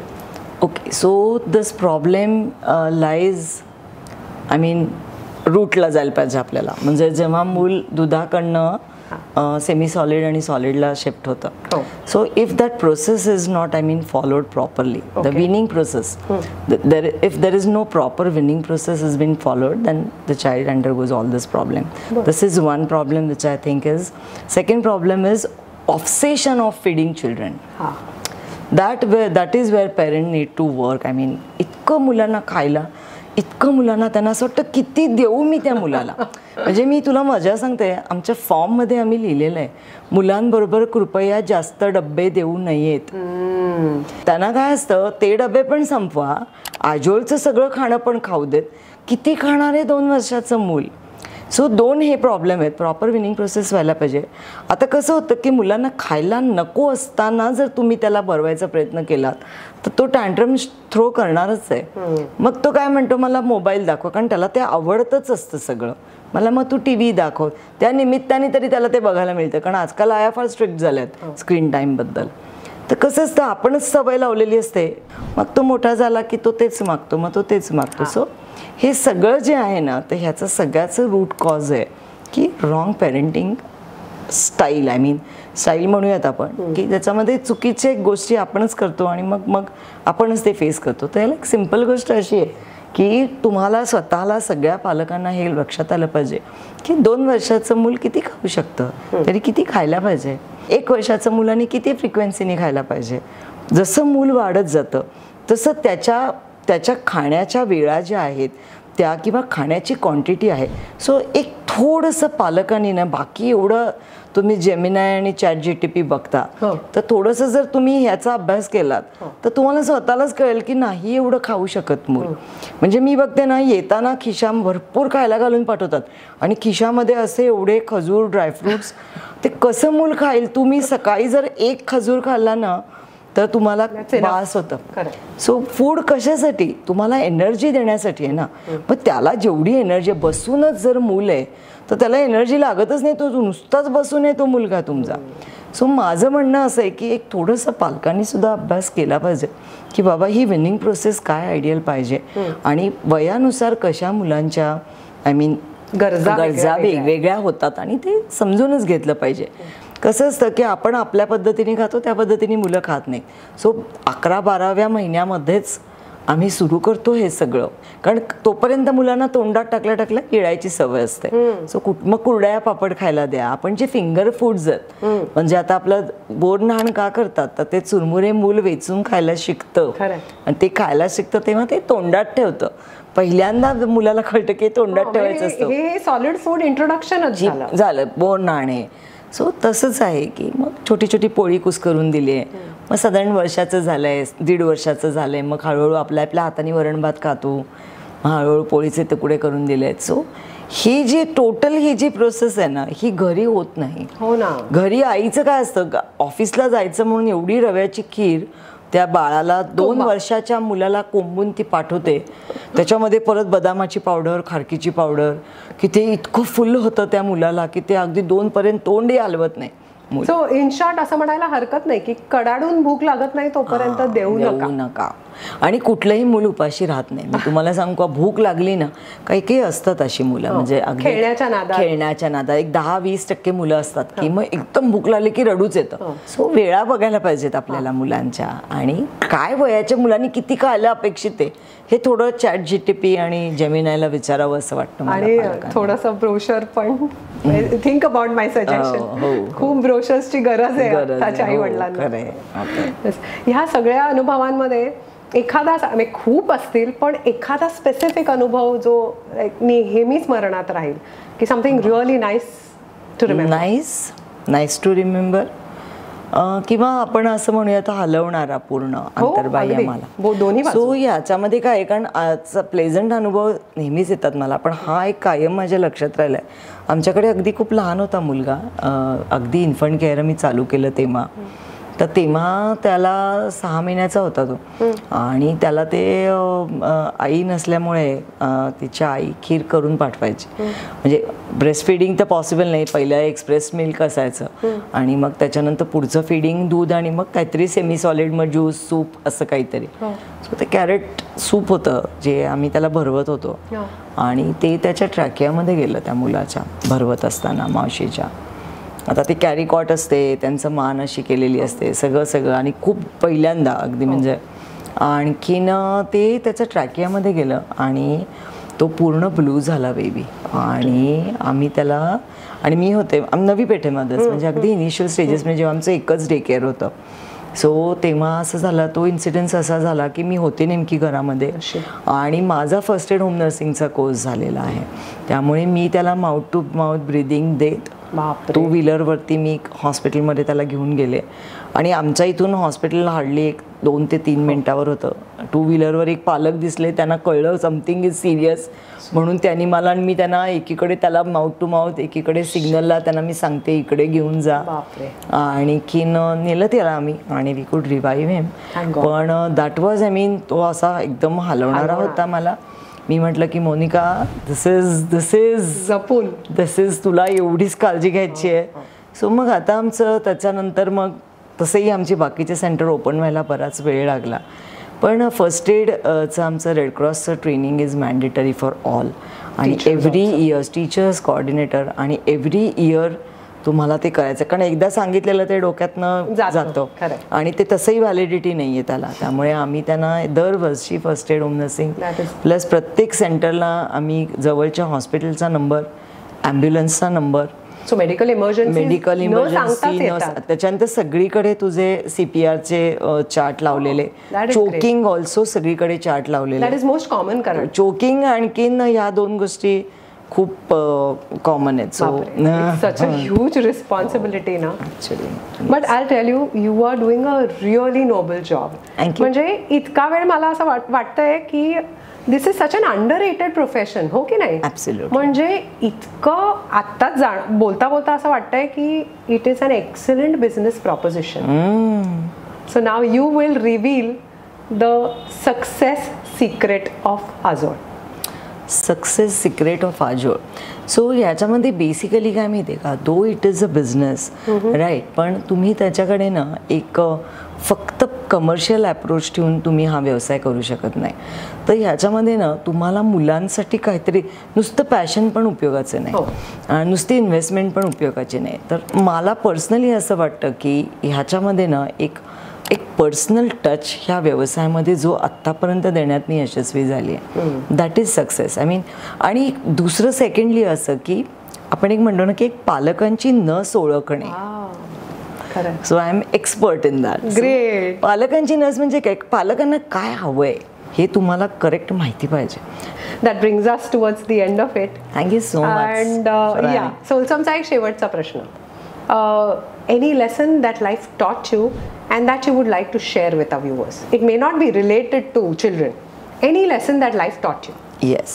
So याच्यामध्ये एक सिम्पल आहे की मला तुम्हाला सगळ्यांना सांगायचं आहे की नॉर्मली तुमचं जे एज्युकेशन असतं ते तुमचं पॅशन नसतं, कळलं की नाही, आणि जे तुमचं एज्युकेशन असतं ते तुमचं प्रोफेशन पण नसतं. अच्छा. तर तुम्ही तुमच्या मुलांना तरी ॲटलिस्ट ही अपॉर्च्युनिटी द्या की त्याचं काय पॅशन आहे तेच त्याला एज्युकेशन त्याच्यात त्याला घेऊ देत, आणि ज्याच्यात त्याचं एज्युकेशन आहे ना त्याच्यातच त्याला त्याचं प्रोफेशन करू दे.